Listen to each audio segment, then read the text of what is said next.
Hey guys, welcome back to another episode of World End Economica. My name is Fuds, and we lost. We came second, or we think we came second in a training contest. The phone's ringing at the moment. Even as a ding-dong chime rang indicating the arrival of new mail, I decided that the time was to use the toilet, and then, at that precise moment, the phone on the wall started to ring. Perhaps Lisa was calling to find out about the results of the contest. I laughed sarcastically to myself as I picked up the phone. Who is it? I expected to hear Lisa's high-spirited voice. For a brief moment, the voice in her hand sounded like a noise. It's me, Siro. What the heck? Looking for Lisa? I responded in annoyance as if it had ruined my expectations. Well, I was expecting Lisa too, but you guys have some free time, right? The way he said it almost seemed like he knew about the wrestling contest. I believe that he didn't know about it, but did he really have that much interest in it? Ah, I guess. Well, in that case, I'm going to head over. Huh, wait, what's going on? I'll explain when I get there. Also, one more thing. He stopped for a moment as he said that. How's Hagana doing? He really is a paedophile. Had he been babbling about how he got his hands on something with a girl who looked like Hagana? Perhaps it really was Hagana. I was a bit amazed about thinking about this, but it wasn't as if I had a little interest in the matter. It's pretty bad. I said that on purpose. That took Siro by surprise. I smiled bitterly and wondered how much he was into Hagana. But what I heard next was what froze that smile. Toyama was also coming along. Please take care of things. Huh? What? Hey, wait! Not hearing anything, I said. Siro hung up the phone. Toyama? He's with Siro? At a loss, I looked at the silent phone. Maybe she had thought my conversation sounded strange. The guard looked over while wiping tears from her eyes. Siro, asked how you doing. That's how I worded it. Hagana had a dubious expression on her face, much like I did, and answered. Not too bad. She said that and sniffed loudly. It's my fault we lost. How, I don't know. I put the phone back inside. She was awkward. She was very obedient, but awkward. Actually, it doesn't bother me at all that much. It wasn't just because I decided from the beginning that I would give all the prize money to you. It's something more simple than that. I was embarrassed and rubbed my nose as I spoke. Besides, wasn't it fun? Then I looked at Hagana. Hagana looked at me blankly. Then she started crying again. There didn't appear to be tears of disappointment, though. She smiled tearfully, so I knew those were tears of disappointment. Come on, how much more are you going to cry? I'm not crying. Her smile disappeared as she said something absurd. I didn't feel like retorting and just shrugged my shoulders. Perhaps so, but I have guests coming. What are you going to do? Guests, sir? Yeah, you're going to shut yourself in your room? Depends on who it is. Hagana answered bluntly. I hesitated for a moment, but I felt it would be bad for her just to hide. Siro and... I don't want to see him. Toyama. In that last word, Hagana really stopped crying. Why? Well, I don't know. On the phone he didn't tell me why. Alone. You can pay it back, right? Easily. It will be some time before the prize money is received. On the other hand, the interesting thing is that he was expecting Lisa, it seems. That word... Hagana raised an eyebrow. I didn't have any idea what it meant either. I wonder what's going on. I don't know. Hagana wiped her eyes, and if she was some transforming hero, the expression changed. But we will know when we see them. Exactly. Hagana had changed. Well, it's probably for the better. Hagana and I, without saying a word, sat at the table and drank hot cocoa. I didn't remember who initiated it, but until the intercom rang, my hand was on top of hers under the table. When let go, it felt a bit lonely. Yo! When I went to the church door, Siro's big face was right in front of me. But next to him, feeling like a ghost, was the only sign of life in his eyes, stood Toyama. When Toyama and Hagana stood face to face, neither of them looked upset. Toyama was no different from before, which meant Hagana was the one who changed. Besides, it was more or less a given that the loan could be repaid. Perhaps that understanding calmed her mind. So, what are you here for? Hagana and I sat side by side while Toyama and Suro sat by the opposite side. He held something that looked like an attaché case, while Suro was empty-handed. You're not going to bring out some tea or something? Well, your shop's also self-serve, you know. That is true. Well, that's fine. There's something that needs to be discussed. He looked at Toyama, who was next to him. I've already talked to Lisa about this, but... Hagana and I exchanged looks with Suro while he scratched his head. Looks like she didn't talk to him about it. About what? Say about that, Toyama, if you will. Ah. He nodded as if he was sighing. He opened the attaché case under a chair, pulled out a bag, and placed it on the table.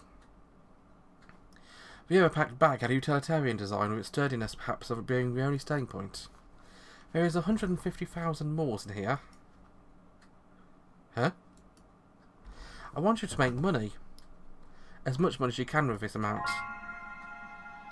I couldn't imagine this being some kind of joke. However, I could only think about it as a joke unless my eyes moved towards the bag Toyama took out.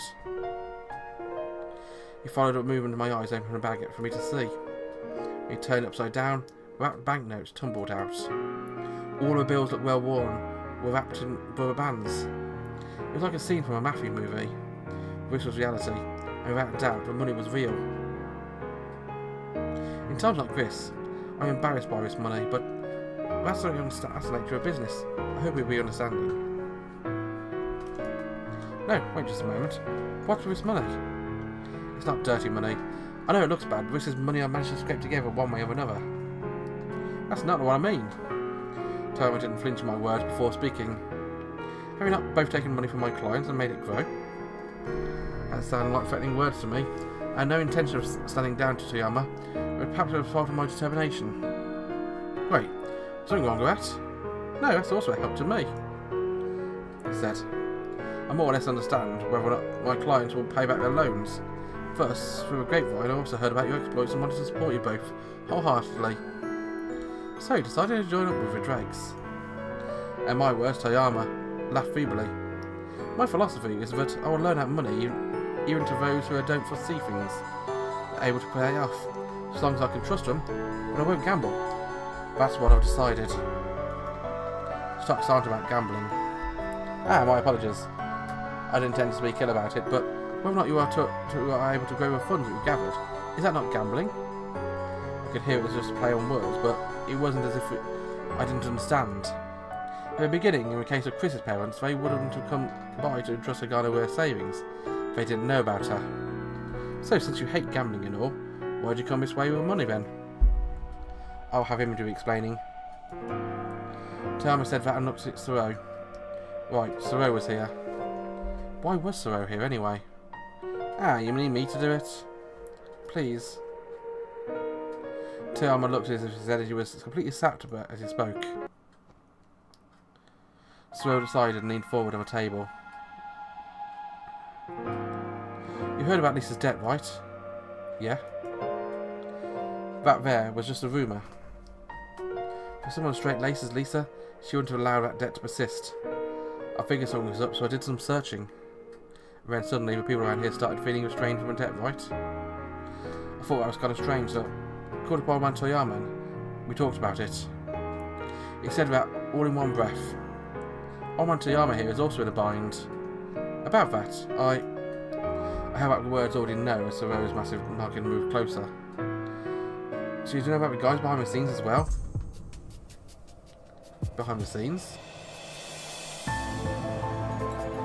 In the beginning, I thought it was a simple debt collector.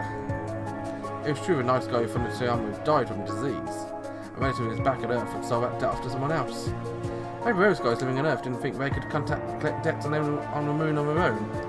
The age of the orbital elevator was nothing to sneeze at. Money, if nothing else, the moon was famed with overflowing with money of the deceased. If that were the case, there's nothing weird about selling it off to someone else in the business. And in that case, what's the problem? Well, the moon is a place to make money after all. There are a lot of guys out there even sketchier than the ones you'd find back on Earth. I had a company who had built up my own hard work and determination taken away from me. In that desperation, Lisa had saved me. So said Thoreau, poor owner of a cafe on the outskirts of a town. His impressive career mentioned even other cops. His programming ability was top tier, was able to fulfill all of her kind of requests. First, my gut told me it all sounded fishy. So I checked out the people pressing Toyama for money. It was just as I thought. It was a well-known land speculator. Land speculator? We aren't very well enough, and over on the moon in Newton City. There's a whole bunch of them. But in this area, they are still kind of rare. I don't really get what you're saying. A land speculator? That's someone who buys up land or buildings or something? What would someone do with buying up land in this poverty-stricken area? Faced with my dumbfounding expression, Thoreau spoke with gritted teeth. The Lunar City government had informal talks about the redevelopment plan.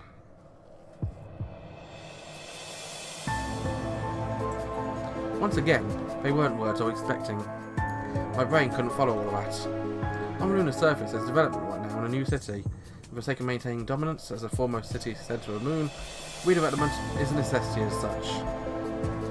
When in short, they want to take this decrepit place and make it a shine, so it won't be beaten by any new city.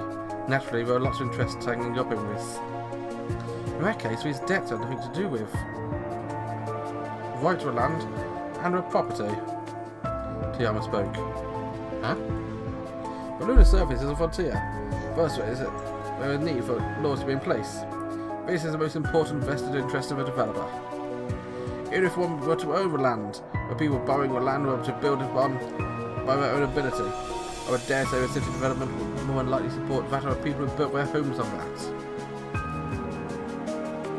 Right to the same as that of a landowner, at least to that extent. On that note, there are lots of homes that were built from scratch, kid. You must have seen it for yourself when you were flying around, right? It seems he had seen me around somewhere. But I understood what he meant. In this area there was nothing but buildings were forcibly built up and complicated in their construction. Forget even trying to navigate through them. It seems there were many places you couldn't tell where one home ended and another began.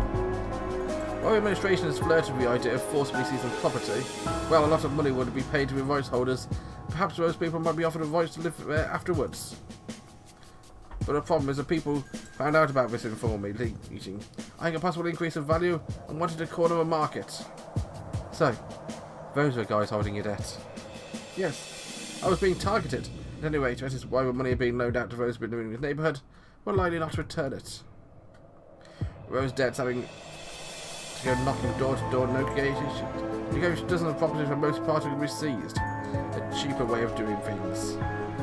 When debts outweighed assets, that was not to be expected, and thus Toyama's wholehearted but kind-hearted nature of loaning out money, this had kind of a reverse result.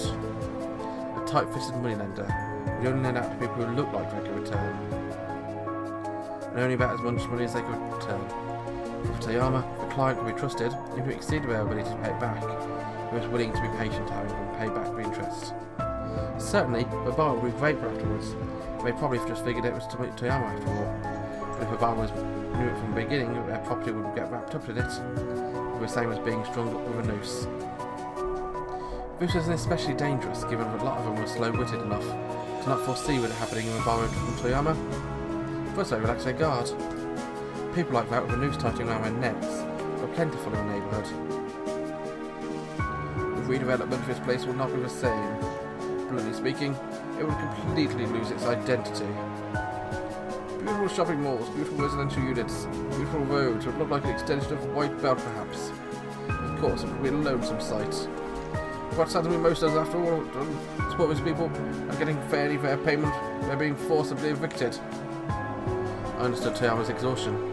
Juice's well-meant blows and the nooses around necks where he's burdened by debt tightened. Then, due to how things were managed, when he had to pay them back for funding, Toyama was unable to do so.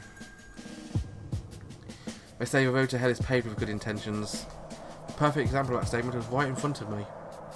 We can hold out until a decision of when development happens, where many problems and the administration will get on board with the negotiations.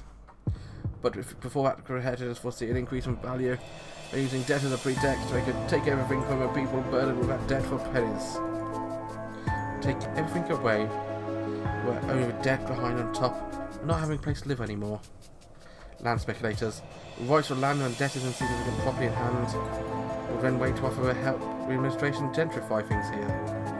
And then, the shining city will bestow upon rights holders a rather large profit.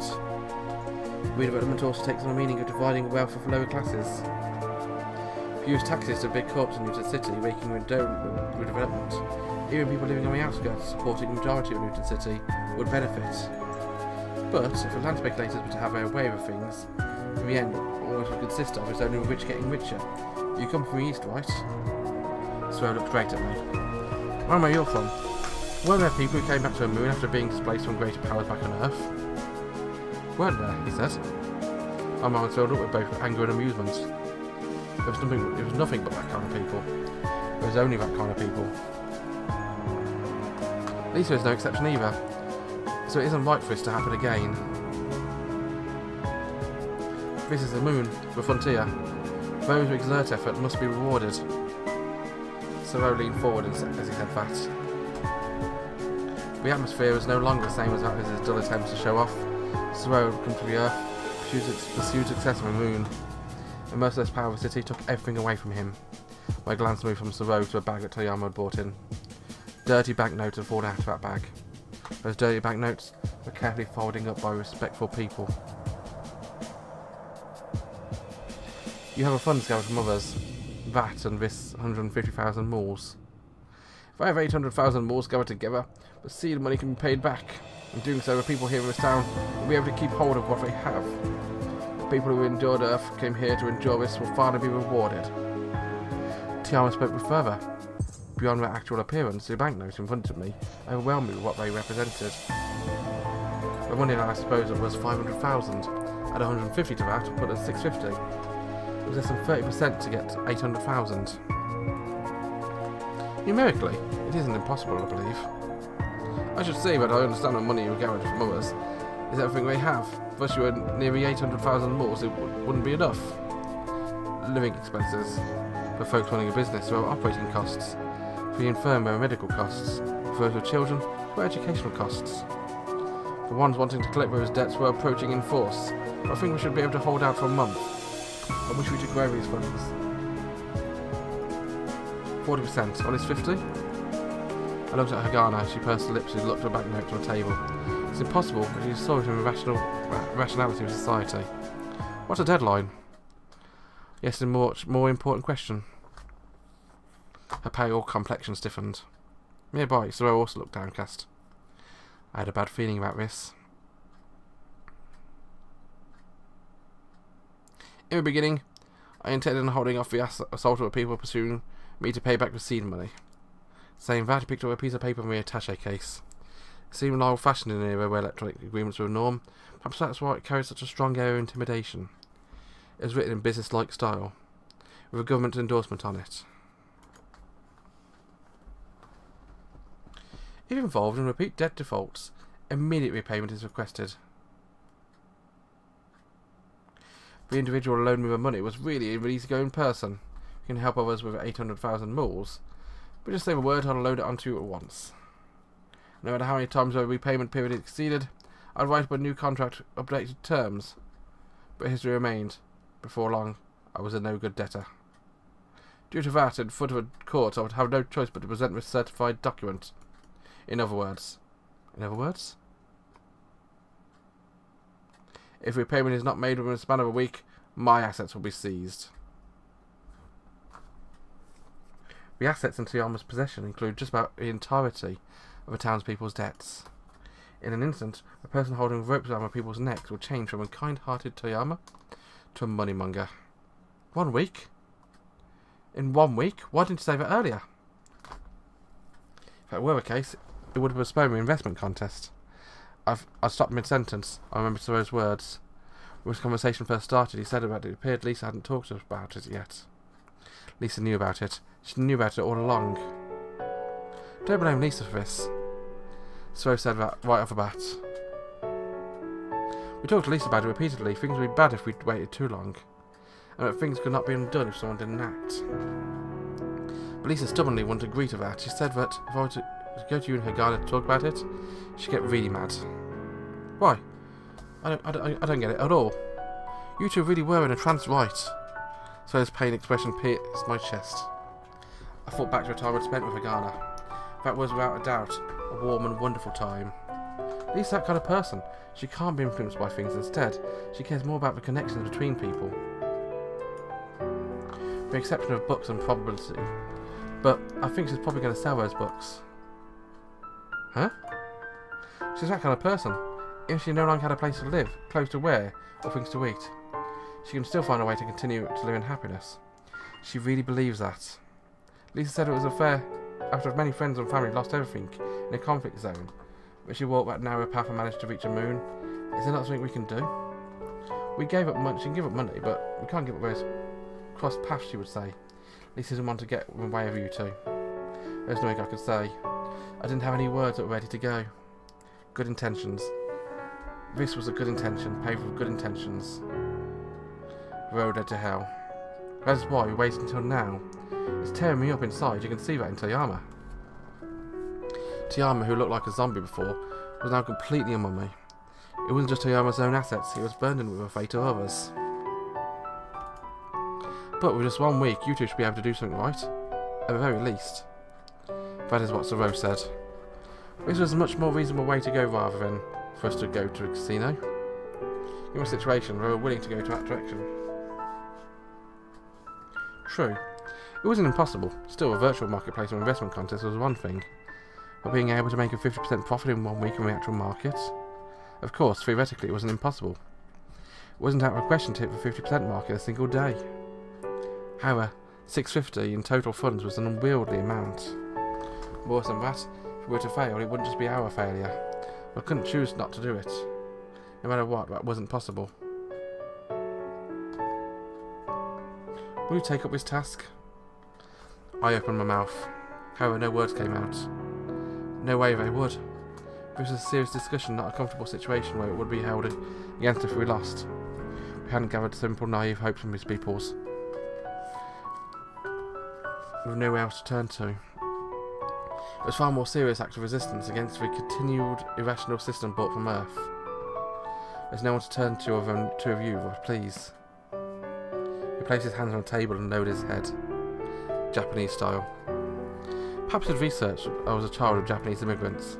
Even then, I couldn't bring up the courage.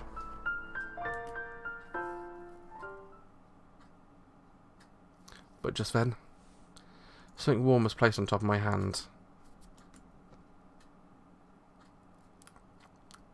Sent a shock from me as I looked to my side. It couldn't have been anyone else. Agana. She glared at me firmly with those energy-filled, deep black eyes of hers. How? Said it to me. Then her lips moved as she said it precisely. It's not whether or not it can be done. I squeezed her hand. We'll keep going until it works. Agana was silent. At that moment she nodded. Yes. So, I tried desperately not to tear up with fear of Toyama raising his hand and catching me. So I doubled my effort to keep a stoic face as I spoke. We'd better be properly compensated for all of this. His exhausted face managed to smile. Oh, for a generous amount of interest. And that, all of us were now in the same boat.